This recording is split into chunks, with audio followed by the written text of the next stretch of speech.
Remy POV.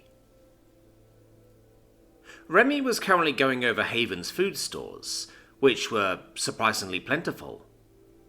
Despite Cinco taking it easy after accidentally impaling himself on his own arrow, the community as a whole has been able to successfully bring in a consistent amount of food, along with the occasional surplus, thanks to a mix of fish traps and foraging for wild foodstuffs. Ultimately, with what they have now, he figures they would have more than enough to eat comfortably for the next couple of weeks, without tightening their belts all too much. But they would need to either double their efforts to prepare for winter, or find some way to get a merchant out here with a delivery of food and supplies, before winter was fully on them. Alone in the privacy of the walk-in pantry, Remy could feel his anxiety simmer, as he considered the encroaching winter. Even in the capital, there were a few deaths here and there, in the outer districts and the slums, and that's with the donations of the clerics and acolytes of the church, as well as the more affluent churchgoers. But out here, all they have is themselves. While there may not be as many people they need to gather supplies for, he wasn't looking forward to having to deal with the untamed feet of snow that were in their near future. Fully immersed in his thoughts, Remy failed to realize that he was no longer alone. A finger tentatively poking his back, and startling him as he jumped and looked around, startling Mina, who had come across him and eeped anxiously from his sudden movement. Sorry for disturbing you, Remy. I tried calling your name, but you weren't responding, she quickly explained, stammering at first while her ears twitched.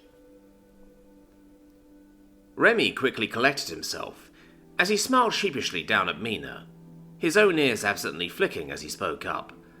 It's fine, Mina. Did you need something? Mina watched him curiously, concern plain on her face as she wrung her hands together. Luna asked me to check in on you and to get some rice and beans for tonight's dinner, she said, and pointed to the bag of dried foodstuffs beside him. Remy turned to look, only to realize that he had been holding a tuber of some kind for a while now, likely what he'd been staring at without realizing, before Mina found him. He casually placed it back in a basket, with the other dirt-coated tubers before flashing a small smile, as he grabbed some nearby bowls they had been using to scoop out food from these bags, without having to take the whole bag. Gotcha. Well, we shouldn't keep her waiting then now, should we? He mused, while putting on a false smile, doing his best to reassure Mina as he took a knee and started filling the two bowls with beans and rice. Would you like to pull on my ears? Mina asked, stammering a little at the offer as she brought her hands up to gesture at both her rounded ears at once. Sufficiently blindsided by that offer, Remy turned to stand and look at her, only to hit his head on one of the shells, which caused him to drop the bowls of rice and beans as they clattered to the ground, and scattering the precious foodstuffs while he clutched his head. Quietly hissing from the pain and rubbing his head, he turned to properly look at Mina, who seemed to be on the verge of tears as she stared down at the floor and wasted food. Why would I want to pull on your ears? He asked, sighing and moving to properly stand while rubbing his head some more. Mina, for her part, had dropped to her hands and knees, and began meticulously collecting every single bean and grain of rice and putting them into their individual bowls. She started murmuring to herself, sounding rather distressed as she seemed to beg for forgiveness. Remy sighed once more, rubbing his head a little more before getting down to his knees and joining her as they collected the spilled food. After several minutes, and once they were nearly done, Mina had seemingly mostly recovered from her fit, as she plucked up yet another bean before speaking up softly. You seem stressed and upset, she said, glancing over at Remy, ears flicking once more as she avoided eye contact with him, focusing on her task of collecting rice and beans. Dear Rosa, she said, correcting herself for a moment, as she appeared uncertain of even saying that woman's name without the title. She would often pull on my ears whenever she was upset. It hurt so much, but she would always thank me for helping her de-stress. I just thought if it really helps that you could do it too, to feel better," she explained, trailing off near the end. Remy was taken aback by the revelation, and he could feel bile rising in his throat at the thought of the years of that sort of abuse she would have had to endure to even consider it a normal and comforting act for others. He did his best to keep his composure, as he sighed and shook his head. I appreciate the offer, Mina, but that isn't something you should be offering," he explained, sitting up and dropping the last few beans into the bowl before turning to watch her. "To handle someone else's ears is a rather intimate act. It is really only meant to be done between family, close friends, or lovers. What you experienced is nothing short of cruel abuse, and it would not bring me any kind of good feelings to do something like that to you." His voice undeniably somber as he watched her gather the last grains of rice. Mina's ears twitched and waggled in thought as she slowly nodded, picking up the bowl of beans and holding it close to her chest. I see. Thank you for telling me," she said softly, before moving to stand by the door and waiting for Remy. Remy stood after her, taking up the bowl of rice as he offered her a small smile. "No problem. Now come on. I'm sure Luna has waited long enough," he mentioned, before stepping out of the pantry. Glancing back at Mina, he did vaguely regret not taking the chance to at least mess with or touch her ears since she had offered. They looked so soft and cute. Softer than his ears for sure, but considering what he learned and her overall naivety, he would have definitely regretted it later, if he had acted on his impulse. Mina seemed to be in slightly better spirits as far as he could tell, offering him a small smile when their eyes met. He made sure to return it before looking ahead, as they made their way to the kitchen space and to Luna, as she worked on deboning one of several good-sized riverfish. She flashed a wolfish smile at their approach, and set her knife aside, and took a moment to pull on her hide gloves. "Well, you two sure took your time. I hope you didn't get lost on your way to and from the pantry," she mused mischievously. Remy just rolled his eyes, as he set the bowl of rice down on the counter, taking up Mina's bowl and setting it on the counter as well. "That was my bad. I made a bit of a mess," he said, while gesturing to the bowls. Mina stood quietly to the side, clearly still feeling guilty about what had happened, for no good reason. Luna looked between them, one of her ears perking curiously before looking to Mina as she procured a rather large grass-weave bowl and poured the 2 bowls of rice and beans into it, ruining the duo's hard work. "Mina, could you go and rinse these? They need to be cleaned anyway. Afterward, put them to soak until we need them," she instructed, the Ratkin girl nodding dutifully and picking up the larger bowl before hurrying off, leaving Luna and Remy alone.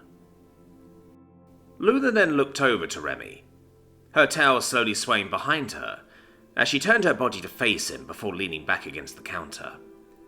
"So, what happened?" Remy looked away, scratching the back of his ear before sighing a bit. "I was, zoned out in my thoughts when you sent Mina.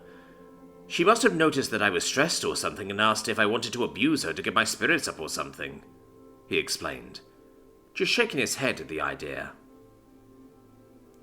At that, both of Luna's brows raised, and her ears perked before just shaking her head as well. "Oof, that's rough, buddy," she said simply, as she rubbed the back of her neck. Remy nodded while looking over what Luna had set out before speaking up again. "Yeah, I was so surprised by the offer that I ended up hitting my head, spilling all the food on the floor. We just finished picking everything up again before I explained to her why what she said was not good." He then sighed again as he crossed his arms. "It just really hits home how horrible her childhood was, and how horrible our lives could have been if it weren't for Revere, Rionim, and Vidmori." Luna nods intently, turning back around towards the counter before putting her gloves back on. Well, get to work and tell me what was on your mind. It must have been something if even Mina noticed, she says simply, as she brought another fish over to her cutting board. Remy nodded in response, taking a moment to go wash his hands in a nearby basin, using some kind of herbal paste that Fatisa made for them. Returning to their workspace, he set about peeling some tubers, as he considered what he should say. After a couple of minutes, he decided to just cut to the bone of his worries.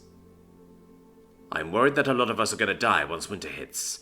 We aren't nearly as well supplied as the capital city, and people will still die there every winter. How well do you think we're going to fare on our own like this? He asked, not really expecting an answer, but simply putting his thoughts out in the open. Luna nodded intently, letting the question hang for another few minutes before speaking up with her own thoughts. We should be slaves right now, facing some of the worst circumstances and being treated as nothing more than cattle or pieces of meat. We should be dead right now or dying very soon to some sort of monster or mana beast. We should be struggling to stay warm and desperately build some kind of shelter or be lost trekking through the wilds to find some sort of civilization. She then shrugs a bit as she adds another fish bone to a growing pile of bones beside her cutting board. A lot of things could have happened, and we should be worse off for it. But we have been protected and delivered from the worst possibilities of what could have been. Maybe not by Gaia, as it was her clergy that likely did this to us, but perhaps another one of the gods is watching over us. Everything is not hopeless, and we are in a relatively good place. She then smiled a bit, looking over at Remy before looking back down at the fish she was working on. Have faith, and keep doing all that you can do. If you can look back on the day and feel good about what you have accomplished, then you should hold no regrets as we face the trials of the next day, whatever they may be. Remy's ears twitched thoughtfully before just sighing as he picked up another tuber. I suppose you have a point. I do my best to keep all that in mind, he said with a hint of a smile. Luna nodded once again as she looked back over at Remy. You also probably shouldn't be too alone with your thoughts. I'm sure Mina would be glad to keep your company if you let her, she mused lightly. Remy smiled a little, but he shook his head at the thought. No, she's a nice girl, and I do mean she's very nice and thoughtful, but I shouldn't burden her with my troubles. She needs time to recover after what she's gone through, and to be able to discover who she is now that she's free. It wouldn't be fair to her to pressure her with my feelings. You're no burden, Mina spoke up, having seemingly been standing in the doorway for the last few moments, carrying the now somewhat heavier bowl of beans and rice over to the counter, and looking over at Remy as she dried off her hands on her apron before putting her hands on her hips and attempting to puff herself up. You've been nothing but kind and supportive to me. All you have, she said, while looking over at Luna as well, before looking up at Remy once more. I may be lacking right now, but I'm sure with your help and the kindness the others have shown for me that I will soon be a proper person that can be relied on, just like you, she enthused with a genuine little smile as she stepped closer and placed a hand on Remy's arm. Remy could feel his face warm up, though he couldn't help but smile a bit while gazing down into Mina's vibrant pink eyes, and nodded a bit. I'll be looking forward to it, and I suppose I'll be troubling you for the foreseeable future. Mina smiled cheerfully before going back to work with the rice and beans, pouring them into a pot that she'll fill with water later to start soaking them. Though after a few more minutes of cheerfully quiet working, someone had walked into the kitchen area of the longhouse, tapping their knuckles against the wall and briefly startling Remy and the others, since they didn't even hear them walk in. Turning to look, they spotted Vitmori standing there with Seka sprawled over his shoulder as he flashed a bit of a smile. Hey there, sorry to bother you, but can you all give me a bottle of wine? He asked rather politely. The surprise of seeing Vipmori quickly passed, as Mina got rather cheerful, stepping away from the counter and offering Vipmori a polite curtsy. Of course, oh great Vipmori. I'll be just a moment, she enthused reverently, before hurrying off. Remy watched her go before turning to look at Vipmori curiously. I don't mean to pry, but what do you need a bottle of wine for? Vipmori chuckled a bit while looking over at Seka, reaching up and affectionately tickling her throat, before looking over to Remy. I've got to go make some peace with some squirrels, he said simply, not adding anything else to that statement, as Mina soon returned with a large bottle of relatively good wine, and offered it up to Vipmori. Many thanks. Have a good day now, he said cheerfully enough, turning to leave as quickly as he arrived, as Mina happily went back to work. Remy couldn't help but feel confused by what he just heard, as he turned to look over at Luna and quoked a brow. Squirrels?